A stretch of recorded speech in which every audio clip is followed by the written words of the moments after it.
केंद्र सरकार ने विपणन मौसम 2023-24 के लिए सभी रबी फसलों के लिए न्यूनतम समर्थन मूल्य बढ़ाने की दी मंजूरी।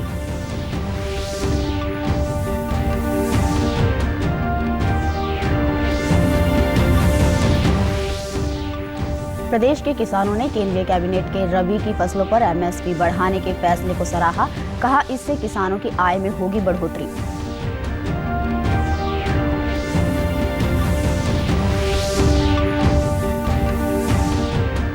नई दिल्ली में उड्डयन मंत्रियों के सम्मेलन में उप मुख्यमंत्री दुष्यंत चौटाला ने हिसार एयरपोर्ट को धार्मिक और पर्यटन स्थलों से जोड़ने का दिया सुझाव।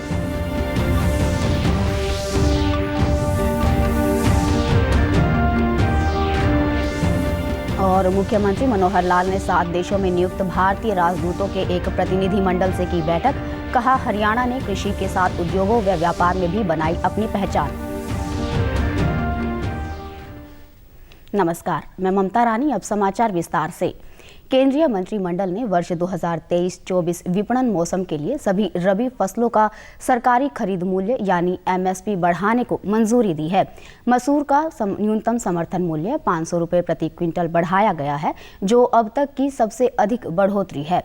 गेहूं के सरकारी खरीद मूल्य में 110 रुपये प्रति क्विंटल और जौ के न्यूनतम समर्थन मूल्य में 100 रुपये की बढ़ोतरी की गई है। मंत्रिमंडल की बैठक के बाद केंद्रीय सूचना और प्रसारण मंत्री अनुराग सिंह ठाकुर ने कहा कि रेपसीड और सरसों के न्यूनतम समर्थन मूल्य में 400 रुपये प्रति क्विंटल, चने के न्यूनतम समर्थन मूल्य में 105 रुपये प्रति क्विंटल और कुसुम के न्यूनतम समर्थन मूल्य में 209 रुपये प्रति क्विंटल की वृद्धि की गई है। उन्होंने कहा कि अब गेहूं का न्यूनतम समर्थन मूल्य 2125 रुपये प्रति क्विंटल, जौ का 1735 रुपये और चने का 5335 रुपये किया गया है। मसूर का न्यूनतम समर्थन मूल्य 6000 रुपये प्रति क्विंटल, रेपसीड और सरसों का 5450 रुपये और कुसुम का न्यूनतम समर्थन मूल्य 5650 रुपये किया गया है। 15 रुपये से बढ़ाकर इसको 2125 रुपये किया गया है। जौ को 100 रुपया बढ़ोतरी की गई, जो 1635 से बढ़ के 1735 किया गया है। चना में 105 रुपये की वृद्धि हुई, जो 5230 से बढ़कर 5335 रुपये अब किया गया है। मसूर में 500 रुपये की वृद्धि की गई है, जो 5500 से बढ़ाकर 6000 रुपया किया गया है। रेपसीड जो सरसों 400 रुपये की वृद्धि की गई है, 5050 से बढ़ाकर 5450 रुपया कर दिया गया। और कुसुम में 209 रुपये की वृद्धि की गई है, जो 5441 से बढ़ाकर 5650 रुपया किया गया है। केंद्रीय मंत्रिमंडल द्वारा विपणन मौसम के लिए सभी रबी फसलों का सरकारी खरीद मूल्य बढ़ाने के निर्णय का प्रदेश के किसानों ने स्वागत किया है। कैथल में बातचीत के दौरान किसानों ने कहा कि इससे उन्हें काफी लाभ मिलेगा और उनकी आय में भी बढ़ोतरी होगी। बढ़िया काम करे हमारे लिए, हम खुश हैं जी। और जो सरकार ने 6 फसलों को एमएसपी बढ़ाया है, उससे हम बहुत खुश हैं और सभी किसान खुशहाल हैं ये बात सुनकर। और हम धन्यवाद करते हैं सरकार का, आभारी है जी। किसानों में इस चीज का निर्णय लिया 110 रुपये, बहुत ज्यादा बढ़ोतरी है जी। इतनी आई साल से पिछली सरकार करे नहीं जी। आज गेहूं का रेट 4000 रुपये होता जी, हिसाब तक बढ़ोतरी करती सारी सरकार जी। बढ़ोतरी करी है 500 रुपये, 450 रुपये, वह भी बहुत बढ़िया करी है। चना में करी है, वह भी बहुत सराहनीय कदम है भाई। जिससे सर जो ये एमएसपी बढ़ाई गई है, ये किसानों के लिए एक बहुत ही अच्छी बात है और इससे सर किसानों में खुशी है और इससे किसान खुशहाल होगा। जो गवर्नमेंट ने फसलों के रेट बढ़ाए हैं, हम उनसे बड़े संतुष्ट हैं और बड़ा अच्छा कार्य है सरकार ने। नागरिक उड्डयन मंत्री ज्योतिरादित्य सिंधिया ने आज नई दिल्ली में राज्यों और केंद्र शासित प्रदेशों के उड्डयन मंत्रियों के सम्मेलन को संबोधित किया। उन्होंने कहा कि 6 साल में हमने 70 नए प्रोजेक्ट उड़ान योजना के तहत शुरू किए, जिससे आज आम आदमी भी हवाई जहाज में यात्रा कर सकता है। उड़ान योजना के तहत बनाए करीब 2,10,000 फ्लाइट्स उड़ान योजना के तहत ही उड़ पाई और करीब 1,10,00,000 यात्री उड़ान योजना के तहत सफर कर पाए। मतलब ऐसे लोग जो पहले कल्पना ही नहीं कर पाते थे, who could never think and dream of being able to travel by air, have been able to travel by air because of the viability gap funding that we have put in place with Udan Yojana. An additional fact on that, जहां तक connectivity की बात है, उड़ान योजना के तहत we have been able to connect multiple new centers and states. वहीं उप मुख्यमंत्री दुष्यंत चौटाला भी नागरिक उड्डयन मंत्रियों की राष्ट्रीय कॉन्फ्रेंस में शामिल हुए। उन्होंने कहा कि हिसार एविएशन हब आगामी मार्च से पूरी तरह से कामकाज करने लगेगा। साथ ही हिसार एयरपोर्ट को धार्मिक और पर्यटन स्थलों की दृष्टि से कैसे जोड़ा जाए, इसके लिए केंद्र को अपने सुझाव दिए। हमारा हिसार का एविएशन हब आगामी मार्च से पूरी तौर पर फंक्शनल होगा। उसके बाद कैसे हिसार को अमृतसर, श्रीनगर, जम्मू, आज के दिन जयपुर, इंदौर, अहमदाबाद या हिसार आगरा, वाराणसी या हिसार देहरादून और आगे गया तक रिलीजियस और टूरिस्टिक पॉइंट ऑफ व्यू से कनेक्ट किया जाए, इस पर हमने केंद्र को अपनी सलाह सुझाव दिए और मैं उम्मीद करता हूँ कि जैसे पहले केंद्र का सहयोग रहा है उसी प्रकार से हरियाणा को भी एविएशन सेक्टर में डेवलप होने में। मुख्यमंत्री मनोहर लाल ने आज चंडीगढ़ में 7 देशों में नियुक्त भारतीय राजदूतों के एक प्रतिनिधिमंडल से बैठक की। बैठक में मुख्यमंत्री ने कहा कि हरियाणा उद्योगों व व्यापार के लिए अपार संभावनाओं से भरा प्रदेश है। इसी वजह से निरंतर देश ही नहीं बल्कि विदेशों से बड़ी बड़ी कंपनियां यहां अपनी औद्योगिक इकाइयां स्थापित कर रही है। इन कंपनियों को बिजनेस के लिए बेहतर माहौल उपलब्ध करवाने के लिए राज्य सरकार भी निरंतर नई नई स्कीमें बना रही है। IT हो या कार निर्माण, हरियाणा ने औद्योगिक क्षेत्र में अलग पहचान कायम की है। भविष्य में यह प्रगति और तेजी से बढ़ेगा। इस दौरान लाइबेरिया, कांगो लोकतांत्रिक गणराज्य, चीन, इटली, पराग्वे, डेनमार्क में भारत के राजदूत और जाम्बिया में भारत के उच्चायुक्त अशोक कुमार मौजूद रहे। बैठक के दौरान मुख्यमंत्री ने कहा कि हरियाणा कृषि प्रधान राज्य है, लेकिन कृषि के साथ साथ प्रदेश ने उद्योगों व व्यापार में भी अपनी पहचान बनाई है। आज विश्व भर से निवेशक हरियाणा पहुंच रहे हैं। उन्होंने कहा कि प्रदेश के हिसार जिले में भी एयरपोर्ट विकसित किया जा रहा है, जिससे उद्योगों को सीधे सुविधा मिलेगी। मुख्यमंत्री ने 7 देशों में कार्यरत भारतीय राजदूतों से हरियाणा के एकमात्र महत्वाकांक्षी जिले नूंह से जुड़े विषय पर भी चर्चा हुई।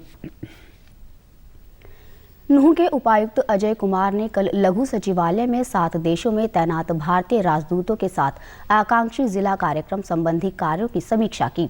बैठक के बाद राजदूतों के प्रतिनिधिमंडल ने जिले के आंगनवाड़ी केंद्र और राजकीय सीनियर सेकेंडरी स्कूल का दौरा कर सुविधाओं का जायजा लिया।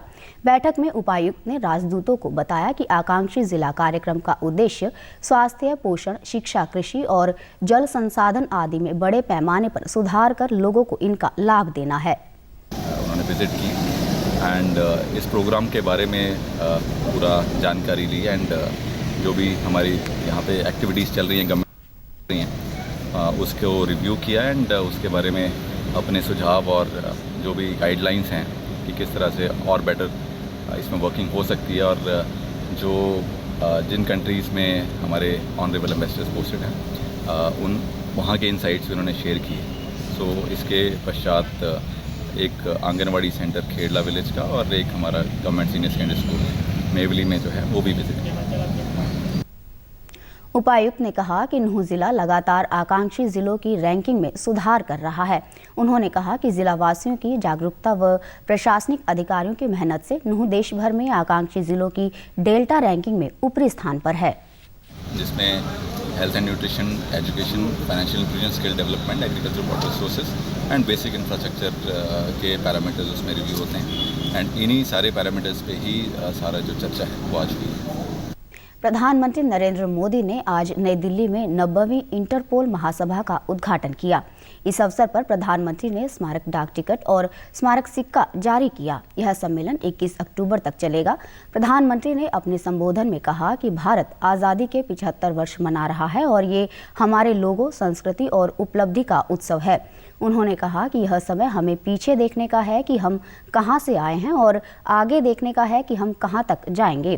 प्रधानमंत्री ने कहा कि इंटरपोल का मोटो है एक सुरक्षित दुनिया के लिए पुलिस को जोड़ना। जलवायु लक्ष्यों से लेकर कोविड-19 की वैक्सीन तक भारत ने हर तरह के संकट में नेतृत्व करने की तत्परता दिखाई है। India is one of the top contributors in sending brave men and women the United Nations peacekeeping operations. Even before our own independence, we made sacrifices to make the world a better place. Thousands of Indians fought and died in the world wars. From climate targets to COVID vaccines, India has shown willingness to take the lead in any kind of crisis. प्रधानमंत्री किसान सम्मान निधि योजना के तहत 12वीं किस्त मिलने पर पंचकुला के किसानों ने खुशी जताई। उन्होंने कहा कि केंद्र सरकार द्वारा समय समय पर किसान सम्मान निधि योजना की किस्त दी जा रही है, इससे उन्हें काफी लाभ मिल रहा है। किसानों ने कहा कि इस योजना के तहत मिलने वाली राशि का इस्तेमाल वे फसल की बिजाई, खाद और दवाइयाँ आदि खरीदने में करते हैं। किसान सम्मान योजना जो आज लागू, उसकी 12वीं किस्त माननीय प्रधानमंत्री महोदय जारी कर रहे हैं, उसको लेकर हम किसानों में बड़ा उत्साह है, क्योंकि सोने पे सुहागे वाली बात है। दीपावली के शुभ अवसर पर हमें एक किस्त दी जा रही है, जिसके लिए हम तहे दिल से माननीय प्रधानमंत्री जी का धन्यवाद करते हैं। प्रधानमंत्री की जो किसान सम्मान निधि की योजना चल रही है, इसका हमें बहुत लाभ मिल रहा है। इनसे सभी पैसे जो साल में 3 बार का भी आते 2000 रुपये की समय आसानी से मिल रही है, जिसके कारण हम लोग अपने खेतों के लिए मोदी जी ने 12वीं किस्त दी है, उसका धन्यवाद। अब दिवाली पर जिम्मेदारों को जैसे थी तो बहुत बहुत धन्यवाद मोदी जी का, उन्होंने किसानों को ये किस्त दी है। अब त्योहारों के सीजन में बहुत बढ़िया है, बहुत अच्छा किया है। हम अपने खेतों के लिए बीज, यूरिया, खाद वगैरह का समय पर हम छिड़काव और उसका बीज का वो कर सकते हैं। और इससे जैसे कि त्योहारों में दिवाली के मौके पर हमें जो किस्त दी जा रही है। राष्ट्रीय अन्वेषण अभिकरण ने आज भारत और विदेश में स्थित आतंकवादियों, ड्रग तस्करों और गैंगस्टरों के बीच बने गठबंधन को समाप्त करने के लिए कई स्थानों पर छापेमारी की। सूत्रों के अनुसार ये छापे हरियाणा, पंजाब, राजस्थान और दिल्ली में मारे गए। एनआईए ने हरियाणा के यमुनानगर, सोनीपत और झज्जर जिले में छापेमारी की। हरियाणा के अतिरिक्त मुख्य सचिव अरुण गुप्ता ने आज जगाधरी की अनाज मंडी का दौरा कर व्यवस्थाओं का जायजा लिया। इस मौके पर अनाज मंडी में उपायुक्त राहुल हुड्डा व जगाधरी के एसडीएम सुशील कुमार ने उन्हें मंडियों में धान की आवक, खरीद, उठान, तुलाई आदि के बारे में जानकारी दी। उपायुक्त ने अतिरिक्त मुख्य सचिव को अवगत करवाया कि जिले की सभी अनाज मंडियों से 92% से भी अधिक धान का उठान हो रहा है। अब तक सभी मंडियों में लगभग 4,20,000 मीट्रिक टन की खरीद हो गई है व 5 लाख मीट्रिक टन धान आने की संभावना है। किसानों को फसल का उचित भाव मिल रहा है। अतिरिक्त मुख्य सचिव अरुण गुप्ता ने जगाधरी अनाज मंडी के निरीक्षण के दौरान किसानों व आढ़तियों से बातचीत की और कहा कि सभी किसान अपना धान साफ सुथरा व मापदंडों के अनुसार सुखाकर ही मंडियों में लाएं। उन्होंने मंडी में बिजली, स्वच्छ पानी, शौचालयों आदि सुविधाओं के बारे में मंडियों में अपने साथ उपस्थित संबंधित विभाग के अधिकारियों से जानकारी ली। अंत में इस बुलेटिन के मुख्य समाचार एक बार फिर। केंद्र सरकार ने विपणन मौसम 2023-24 के लिए सभी रबी फसलों के लिए न्यूनतम समर्थन मूल्य बढ़ाने की दी मंजूरी।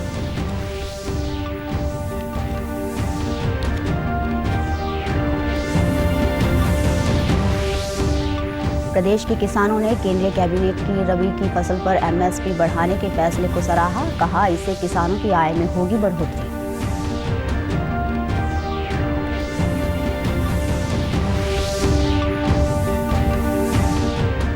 नई दिल्ली में उड्डयन मंत्रियों के सम्मेलन में उप मुख्यमंत्री दुष्यंत चौटाला ने हिसार एयरपोर्ट को धार्मिक और पर्यटन स्थलों से जोड़ने का दिया सुझाव।